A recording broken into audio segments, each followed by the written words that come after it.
Hello Cancer, Sun, Moon, Rising, and Venus Signs. Kamusta kayo? Sana po ay nasa mabuti kayong kalagayan. Welcome back po sa Star Tarot. Kung bago kayo dito, welcome din kayo. Thank you sa inyong support.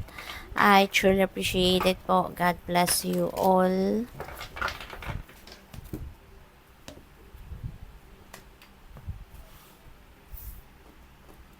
So, paunang mensahe po ninyo, Three of Water. Ayan, napakaganda, no? This is a happy time para sa inyo kasi merong selebrasyon. Maaring kayo yung magse-celebrate ng something, accomplishments, achievements, baka merong birthdays, birth announcement, wedding, mga ganon. Kung ano pang okasyon, no, siguro meron kayong pa-party or kung hindi man baka kayo ay maiimbitahan sa isang party or sa isang kasiyahan, social gatherings, mga ganon. So have fun, Cancer, have fun, deserve naman ninyo yan, We have King of Air. Ayan, siguro, ang iba sa inyo dito, Cancer, meron kayong sitwasyon wherein you need some clarity.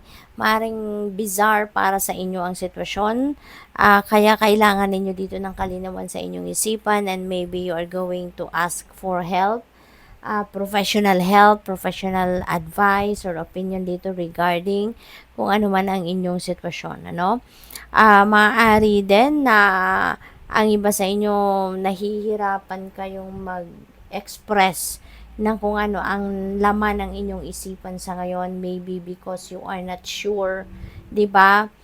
Kung ano talaga ang inyong sitwasyon. Hindi ninyo pa nakikita yung truth ng inyong situation, kaya kahit may gusto kayong sabihin, may gusto kayong ipahayag, hindi ninyo ito magawa kasi hindi kayo sigurado kung tama ang masasabi ninyo or kung tama yung nararamdaman ninyo. Yung parang ganon. So, what else? We have Four of Earth. Ayan. So, this is a reminder para sa inyo na maging cautious kayo pagdating sa pagmamanage ng inyong pera. Maging cautious kayo sa pag-allocate ninyo ng pera, sa pag-spend ng pera, financial discipline, siguro, Cancer, reminder din ito para sa inyo na kailangan ninyong i-apply yung inyong financial discipline sa inyong sitwasyon pangkaperahan sa ngayon, pagdating sa personal ninyong pagmamanage ng inyong pera or ng inyong negosyo, yung ganon, probably then, ang iba sa inyo rito is may tendency na yung impulsive buying, impulsive spending, yung ganon. Kaya parang kailangan ninyo rito na to take control, of your money. Take control of pagmamanage ng inyong kaperahan, okay?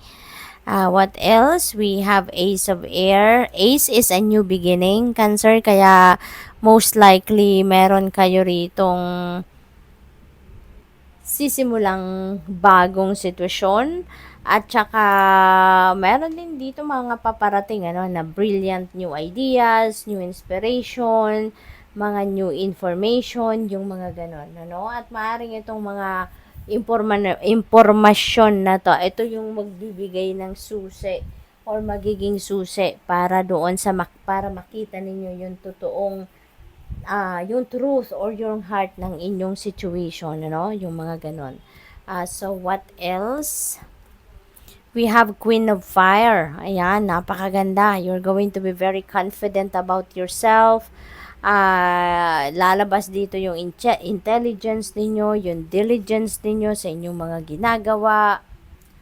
You're going to be focused, determined, yung ganon sa kung ano man yung ine-envision ninyo for yourself, yung ganon. As in, you're getting on your feet talaga sa ngayon at magte-take action na kayo sa kung ano man ang mga pinagpaplanuhan ninyo, there is also a reminder para sa inyo rito na effort kung effort, focus kung focus, yung ganon, para nang sa gayon ma-achieve nyo talaga yung gusto ninyong marating, maabot nyo talaga kung ano man yung gusto ninyo, kung ano yung ini-envision ninyo na gusto ninyong marating. We have Knight of Air. Ayan. So, this is a fast-moving energy. Cancer, kaya siguro meron kayong mga gagawin dito na as in mabilisan. Ano? Gusto ninyo na mabilis ang resulta, kaya talagang magmamabilis din ang galawan ninyo rito. Ano? There are some events talaga that is going to have that great speed sa pagproseso ninyo or sa pagtatrabaho ninyo, yung ganon. But at the same time then, no, kahit magmamadali kayo, parang kahit papano pag-isipan nyo pa rin. So, siguro as you go, pag-iisipan din ninyo, 'di ba? Kahit papano kailangang ano pa rin kayo, yung bang maniniguro pa rin kayo na kahit kailangan ninyong magmadali, kahit mabilisan yung approach ninyo sa sitwasyon, kailangan pa rin na pag-isipan ninyong mabuti na makasiguro kayo na magiging epektibo yung approach ninyo rito at magiging successful yung ganon, ano? Hindi yung, alam mo yun, yung basta-basta na lang talagang gagawin ng isang bagay. You're going to jump into a situation right away na hindi man lang napag-isipan, no? Six of Air, moving on energy ito, si Six of Air. This is the time na tutuldukan nyo na kung ano man ang isang mahirap na sitwasyon, difficult situation, chaotic situation na pinagdadaanan ng iba sa inyo rito. So ngayon, you are going to make an effort, extra effort sa ngayon talaga na pagdesisyonan, pag-isipan mabuti, no? It is about time na for me to move on. It's about time na for me to say no na dito sa nangyayari sa buhay mo na alam mo namang unhealthy na to, toxic na to,